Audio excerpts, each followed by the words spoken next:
Is this it? Is this the end of former Secretary of State Hillary Clinton? A Senate panel report on Benghazi placing a giant chunk of the blame squarely on the State Department. What does that mean, though, for Secretary Clinton's political future? Big deal or just a big whoop? Joining us, our political panel, The Hill's managing editor, Bob Cusack, The Washington Post, Karen Tumulty, and the National Journal's Sam Baker. First, you, Karen. The Benghazi, is this a potentially serious issue for the former secretary? Well, I think earlier you put your finger on the most powerful word in the report, which is preventable. And it is absolutely scathing about the State Department. But interestingly, the Secretary of State's name only appears in that report once, and that is in the Republicans' comments on the report.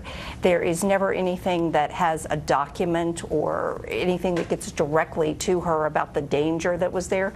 So I don't know that there is anything in this report that is going to change somebody's mind about Hillary Clinton. Bob, there's a cable August 16th that my colleague Catherine Herridge has reported on, and it's classified, so I haven't seen it. But it has a list of people that supposedly it was supposed to go to. Now, there's no indication anybody whose name is on it actually saw it, but apparently it has Secretary Clinton's name on it. It doesn't say she necessarily saw it. Right. That's classified, though. But does that in any way, up what Karen says and create a bigger problem? There are questions that still remain, and the big question is, why didn't she see it if she didn't see it? And as Jason Chaffetz has said, Congressman from Utah, says no one's really been brought to justice here, and that's a big deal. So this is going to be something that's going to be talked about for a long time. She testified before Congress, and she said, right back at Senator Ron Johnson, she said, what difference does it make to a barrage of questions? And I think at the time that worked well, but we're going to see that probably in campaign ads from Republicans because in retrospect, it's not going to play well. I think that's a hard play when 4 people died. Right. You can never say what difference. I don't care, whatever. You can't say when 4 died. I think that's, very risky. Anyways, Sam. No, I mean, I think I agree. We certainly haven't heard the last of it. If she does run, this is going to be something she's going to have to deal with and contend with and answer some questions about it.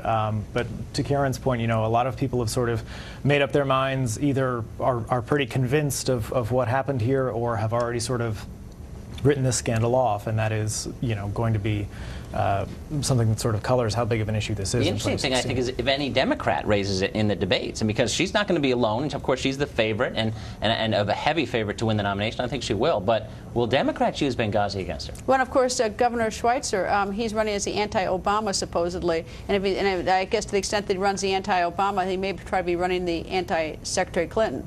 Well, the degree to which her stewardship of the State Department is part of what she runs on, I think that will be challenged, but probably more in the general election if she gets the nomination than I think in a primary race. What about the fact that, Karen mentions the State Department, Sam, is that, all the things that happened in the world that, actually a lot of war issues and I suppose the Defense Department issues, but to some extent they're also State Department issues. Is she going to have to answer to all those and all the things that are going on in Iraq right now?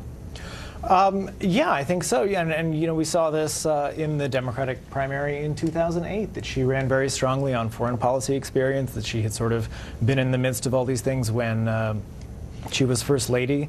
Now President Obama challenged that. So, this is sort of something we've been through before, and especially when you look at some of the attacks and buildup that are mentioned in this report, things that the intelligence community was aware of that were going on. I think that'll be one of the big questions for her. Why weren't you more aware of this? It's lousy to be the front runner, isn't it? Yeah, she found that out last time, too. Indeed, but you even got the Gates book quote where it said that, where Gates says, she says, we don't have her saying it, that her Iraq vote was political.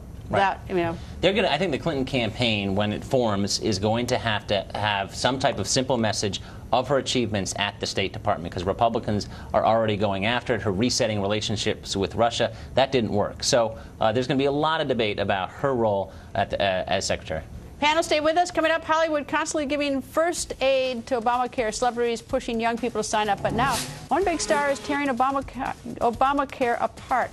That's next. And don't forget to watch Hannity tonight, 10 p.m. Eastern, that wonderful hour. Senator Marco Rubio will be Sean's guest.